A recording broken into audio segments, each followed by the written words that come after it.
This is Fred Barcy with 401k TV for the NIPA 401k TV Monthly. I'm here with Michael Stuber. Welcome, Michael.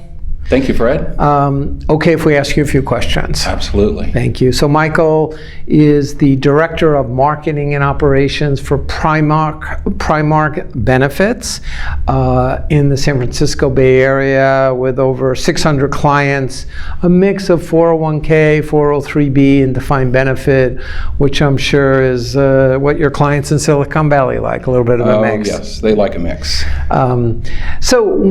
Today I wanted to talk a little bit about what you're calling a super Roth. So what is a Roth, and who really should be using a Roth 401k? Okay, so traditional 401k, you make a deferral, you get an immediate tax deferral, so you're not paying taxes on that. However, with a Roth, you still pay taxes on your contribution.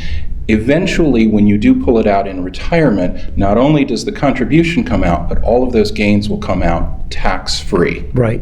And so for millennials, why is that very attractive, the Roth? Well, millennials are younger, and the value of Roth is especially important for people who have a long time to earn those gains. Potentially, over half, maybe even 3/4 of that balance is going to be gains that you would never have to pay taxes on if it's a Roth.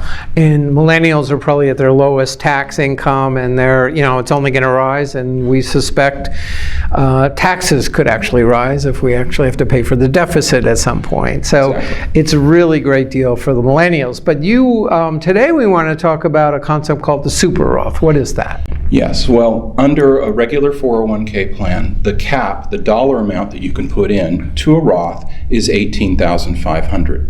However, you may be able to afford to put more in, and the way you would do that, certain plans will allow you to put in an after-tax contribution, which would be over and above the $8,500. Now, $18,500. Now, you would never get the tax benefit of that. It's basically after tax. You've already paid taxes. So what happens is it goes into the plan, and then it immediately converts into a Roth without creating a new taxable event, because you've already paid taxes on that. You've already done it. But there's testing issues. What are they?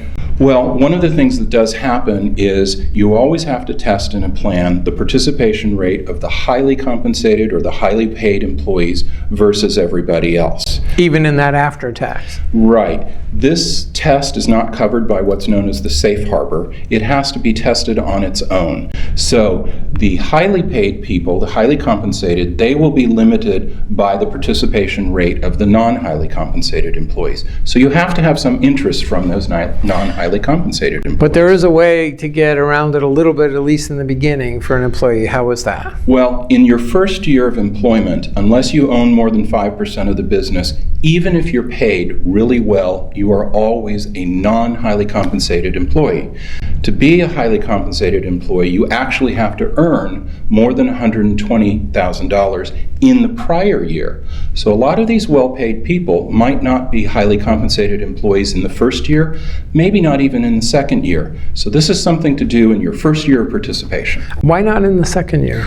Well, you actually have to pass the 120 mark. Okay, so if they haven't passed the 120 in the second year. Right, you might have been employed mid-year or close to the end of the year. Got it. So Roth 401k, great thing to put in, especially for younger people, and even above and beyond the 18,500 limit. There's a way to do that. Exactly. Which I'm sure is very popular in Silicon Valley. Well, there are companies out there where more than half the people do earn all that 120,000. You can also further define highly compensated people by only the top 20. Right. So you could have a group of super highly paid people who are the highly compensated. You may even have some what I call extremely well-paid, non-highly compensated people because they fall under that top 20.